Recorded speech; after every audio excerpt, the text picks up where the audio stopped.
Assalamu alaikum to all my beautiful students. So welcome back to your own platform of journey to MBPS. आज हम discuss करेंगे thyroid gland को. ठीक है, बहुत ही सिंपल है. अगर आप थोड़ा सा कंसंट्रेट करें तो बिल्कुल आसानी से आपको समझ में आ जाएगा. ठीक, thyroid gland largest endocrine gland. मैंने एंडोक्राइन क्यों कहा? क्योंकि ये एंडोक्राइन के हिसाब से अगर हम देखें तो उस हिसाब से ये लार्जेस्ट ग्लैंड है एंडोक्राइन के अंदर. ठीक है, ओवरऑल नहीं कहा है. अच्छा, यहाँ पे मैं एक सवाल पूछती हूँ आपसे कि ओवरऑल द लार्जेस्ट ग्लैंड वो कौन सा है. ठीक है, लार्जेस्ट एंडोक्राइन ग्लैंड है ये थायराइड ग्लैंड. ये मैंने दो डायग्राम्स यहाँ पे बनाई हुई है इसकी. एक वेंट्रल साइड है, एक डॉर्सल साइड है. ठीक है, वेंट्रल साइड और डॉर्सल को मैं थोड़ा दोबारा से कर देती हूँ. अगर आप किसी को बिल्कुल फ्रंट से देखें, सामने से उसके फेस को अगर आप देखें तो वो क्या है, फेस उसका वेंट्रल साइड है. और अगर आप उसी पर्सन को पीछे से देख रहे हैं तो वो उसका कौन सा साइड है, कौन सा व्यू है, डॉर्सल व्यू है. ठीक है, और आसानी से मैं आपको समझा देती हूँ. ये जैसे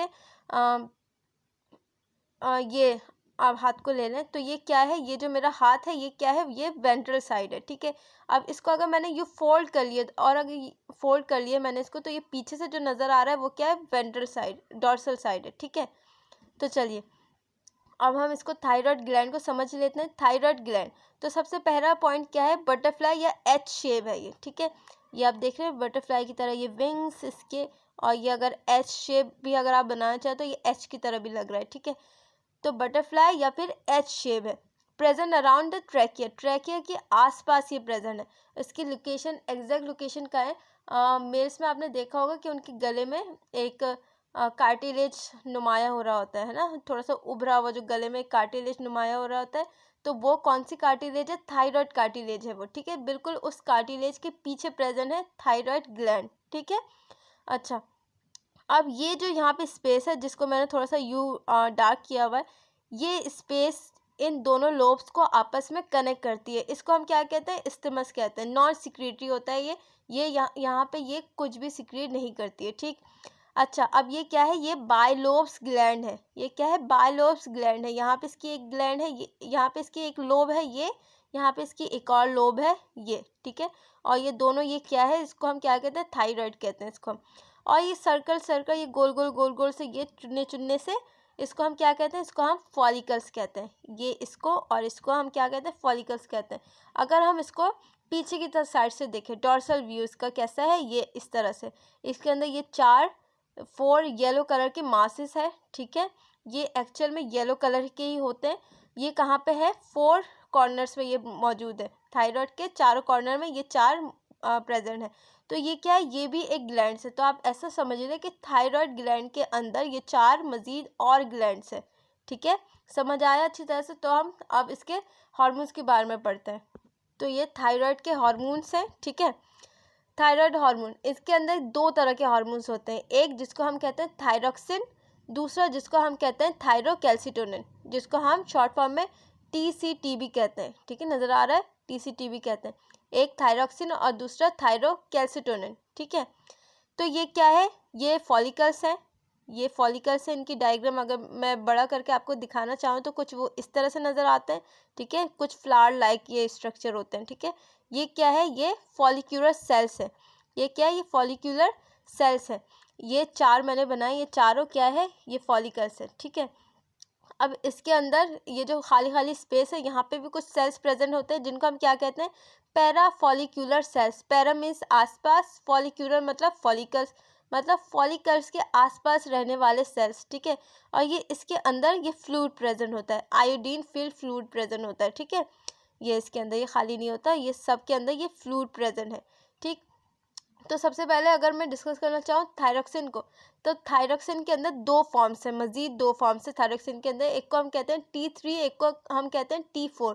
T3 मतलब इसके अंदर 3 थायरोक्सिन के वो मॉलिक्यूल्स मौजूद है, और इसके अंदर 4 I am sorry, so sorry, इसके अंदर आयोडीन, T3 के अंदर 3 आयोडीन के वो मौजूद है, क्या कहते हैं, मॉलिक्यूल्स मौजूद है, और इसके अंदर 4 आयोडीन के मॉलिक्यूल्स मौजूद है. ठीक है, और ये दोनों आपस में चेंज भी हो सकते हैं, कन्वर्ट हो सकते हैं अपनी रिक्वायरमेंट के मुताबिक से.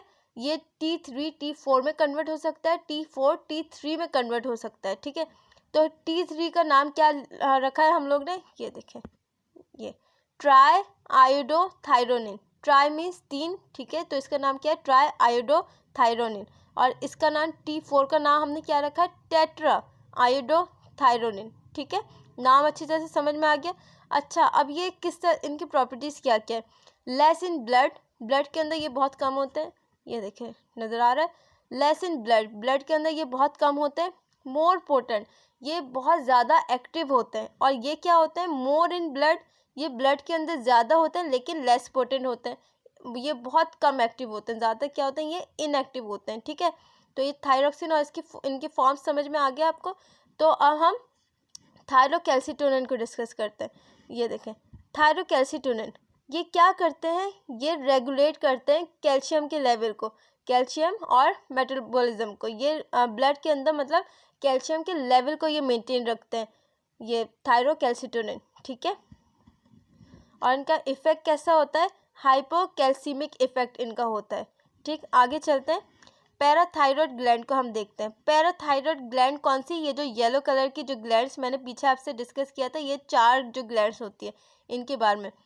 4 इन नंबर्स में ये कितनी होती है, 4 होती हैं, ठीक है। और क्या है, ये कहाँ पे प्रेजेंट होती है, जैसे कि मैंने पीछे बताया, प्रेजेंट इन डोर्सल साइड और dorsal side of thyroid gland, thyroid gland के डोर्सल साइड पे प्रेजेंट है। ये सब हम डिस्कस कर चुके हैं। येलो मासेस, येलो कलर के ये होते हैं, ठीक है। अब ये सिक्रीट क्या करते हैं, ये सिक्रीट करते हैं PTH। मैंने कहा था कि ये जो थायरॉयड ग्लैंड है हमारी, वो अलग सिक्रीशन करेगी अपनी, और ये जो पैराथायरॉयड ग्लैंड्स हैं ये अलग सिक्रीशन करेंगे अपने, ठीक है। तो ये सिक्रीट करते हैं PTH। अब PTH क्या है, वो भी बहुत मज़े की चीज़ है, मैं आपको बताती हूँ, ठीक है। PTH पैराथायरॉयड हार्मोन, ठीक है, या इसको हम क्या कहते हैं, शॉर्ट फॉर्म में पैराथॉर्मोन भी इसको हम कहते हैं, ठीक है। और इसका काम क्या है, इसका काम है regulates calcium and phosphorus metabolism. और ये कौन सा इफेक्ट शो करते हैं, ये हाइपर कैल्सिमिक इफेक्ट शो करते हैं। ये जो हमारे पास थी TCT, ये कौन सा इफेक्ट शो कर रही थी, ये हाइपोकैल्सिमिक इफेक्ट शो कर रहा था, ठीक है। मतलब हाइपो मतलब कम, और ये कौन सा शो कर रहा है, हाइपर, हाइपर मतलब ज़्यादा, ये हाइपर कैल्सिमिक इफेक्ट शो करते हैं, ठीक है। अभी आपको समझ में आ जाएगा इस चीज़ के बारे में। हम इसका एंटागोनिज्म देखेंगे बिटवीन PTH और TCT। अच्छा, हमने अब तक कितने एंटागोनिज्म देख लिए, हमने अपने प्रीवियस लेक्चर में किसका देखा था, हमने इंसुलिन का देखा था और उसके साथ ग्लूकागॉन, इन दोनों का हमने देखा था। अच्छा, हमने इसके अलावा और कोई किया है, बिल्कुल किया है, हमने किया है, अगर आपको याद हो तो रिलीजिंग हार्मोन और इनहिबिटरी हार्मोन का हमने किया था, ठीक है। तो ये हमारा तीसरा है, एंटागोनिज्म तीसरा है, ये PTH और TCT के बिटवीन हम देख रहे हैं, ठीक है। तो ये हमारी बोन है, ये ब्लड है और ये गट है, ठीक है। अब जब हमने बहुत ज़्यादा कैल्शियम खाया है, ठीक है, बहुत ज़्यादा कैल्शियम का हमने इस्तेमाल किया है, कि हमने सुना है कि कैल्शियम बहुत ज़्यादा फ़ायदेमंद है हमारे लिए, तो हमने बहुत सारा कैल्शियम ले लिया, ठीक है। अब वो सारा कैल्शियम हमारे ब्लड के अंदर है, ठीक है। अब ये TCT क्या करेगा, ये ब्लड से कैल्शियम को निकाल के ये बोन में लेकर जाएगा, ठीक है। ब्लड में कैल्शियम का लेवल मेंटेन रखता है, ये ब्लड से कैल्शियम को निकाल के क्या करेगा, ये बोन में लेके जाएगा, ठीक है। अब जोश में आके हमने बहुत ही ज़्यादा कैल्शियम खाना शुरू कर दिया। हमने सुन लिया कि हड्डियों के लिए कैल्शियम बहुत ज़्यादा ज़रूरी है, हमारे मसल्स को कॉन्ट्रैक्ट होने के लिए कैल्शियम की ज़रूरत पड़ती है, मसल कॉन्ट्रैक्शन के लिए। अब हमने जोश में आके ना पूरे साल भर का कैल्शियम हमने एक दिन में ही खाना शुरू कर दिया, ठीक है। अब ये हमारी गट है, हमारी गट के अंदर भी कैल्शियम भरी पड़ी है। अब हमारी गट से क्या करेगी ये TCT, ये हमारी गट से कैल्शियम का एब्जॉर्प्शन कम कर देगी, ठीक है, हमारी गट से कैल्शियम का एब्जॉर्प्शन कम कर देगी, ठीक है। और जो हमारे ब्लड के अंदर होगा, ब्लड से बोन में ले जाके स्टोर कर देगी, ठीक है। ये आपको यहाँ तक समझ में आया, ये यहाँ पे मैंने इसके रोल भी लिखे हुए 3, ठीक है। Deposition of calcium in blood, decrease calcium absorption from gut, gut से कैल्शियम का एब्जॉर्प्शन ये डिक्रीज कर देगा, ठीक है। और क्या करेगा, increase calcium remover through urine, ठीक है। मतलब ये क्या करेगा, ब्लड में कैल्शियम के लेवल को इसने मेंटेन रखना है, तो यूरिन के थ्रू ये कैल्शियम को ज़्यादा से ज़्यादा रिमूव करने की कोशिश करेगा, ठीक है। अच्छा, अब ये जो PTH है ये इसी का बिल्कुल उल्टा काम करेगा, ठीक है। ये क्या करने वाला है, ये करेगा, अब हमने 2 दिन जोश दिखाया, बहुत ज़्यादा कैल्शियम का हमने इंटेक किया ना, 2 दिन बाद हम वही अपनी पुरानी ख़राब आदतों में वापस आ गए, वही जंक फूड और वही हमारा जो पुराना लाइफ़स्टाइल है, no calcium, no vitamins, no proteins, हम उसी अपने डेली रूटीन्स पे वापस आ गए। अब हमारे ब्लड में कैल्शियम बिल्कुल है ही नहीं। अब क्या करेगा ये PTH, अब ये PTH जो कैल्शियम बोन में स्टोर कर रखा है, उस कैल्शियम को बोन से निकाल के इस हमारे ब्लड में ये डालेगा, ब्लड के लेवल को मेंटेन रखने के लिए, ठीक है। बोन से निकाल के ब्लड में डालेगा, ठीक है।